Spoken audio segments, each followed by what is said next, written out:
Lenovo ThinkPad ខូច hard disk អញ្ចឹងពេលដែលបើកទៅគឺវាលឺសូរប៉ាក់អញ្ចឹងហើយ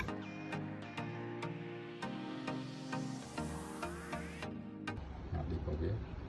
disk ធម្មតាអញ្ចឹងវាខូចផ្នែកវា read សម្រាប់ read នោះអញ្ចឹងត្រូវការដូរ hard disk វាចេញបាទនេះគឺ hard disk ចាស់វា 500G ហើយ hard disk ថ្មីប្រភេទ SD 180G ដាក់ hard disk ថ្មីចូលហើយឥឡូវយើងចាប់ដើមបើកវា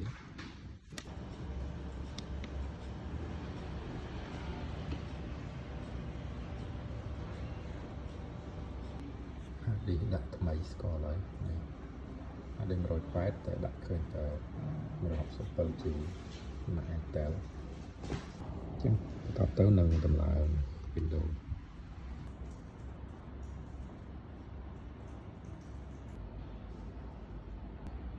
បាទเราតម្លើង Windows រួចហើយ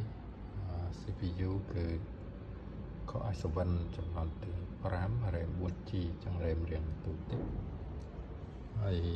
អេក្រង់វាក៏ទូចដែរdisplay អត់បាន Full HD ទេអញ្ចឹងនេះគឺភេទdisplay HD ធម្មតា